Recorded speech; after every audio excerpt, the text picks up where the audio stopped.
لو فعلا الصفقة دي تمت كلنا نقف ونسقف لكل مسؤولين النادي الأهلي ونقول لهم يا ولاد اللعيبة برافو عليكم برافو.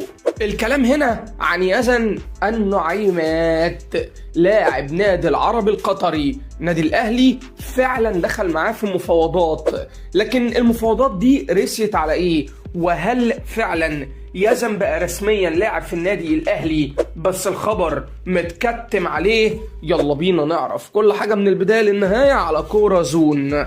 الاهلي بيدور على مهاجم بقاله فتره، من دياباتي لبابلو الصباغ لبولولو لاكتر من لاعب بيتم البحث عنه خلال الفتره اللي فاتت، لكن ولا لاعب هيجي في خبره او قوه او حتى قدرات ككل زي يزن النعيمات.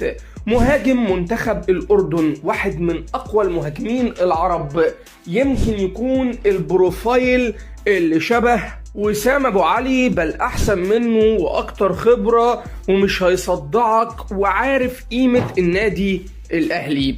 نعيمات كمان صغير في السن، انت بتتكلم عن لاعب عنده 26 سنة وعنده تجارب كويسة جدا جدا جدا، الى جانب كمان ان هو افضل خيار حاليا للنادي الاهلي في ظل الاسعار اللي بتسمعها.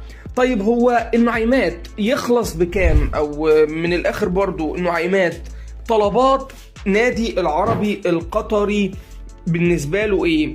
اولا كده لازم ندرس موقف اللاعب طبعا انه بيتمنى الانتقال للنادي الاهلي، ودي حاجة من الحاجات اللي ساعات بتسهل المفاوضات بشكل كبير جدا جدا جدا، الى جانب كمان ان عقده هيخلص 2027، يعني فاضل له موسم على عقده، فترة مش كبيرة وفترة مش صغيرة، لكن بالنسبة للأندية القطرية والأندية العربية بشكل عام هي فترة قصيرة. المهم ان النادي القطري عايز يستفيد من صفقته بأكبر كم ممكن من المزايا. اولا النادي العربي القطري علاقاته كويسة مع النادي الاهلي، لان احنا لو شفنا خلال الفترة اللي فاتت حصل تعامل كترانسفير بين العربي والاهلي كتير، يعني خدوا بيرستاو، خدوا كمان احمد عبد القادر اعاره الموسم اللي فات، فالنادي بيستفيد.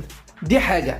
الحاجة التانية ويمكن تكون الحاجة الأهم، إن ممكن يدخل لاعب أو اتنين ضمن الصفقة. مثلا العربي عايز أشرف داري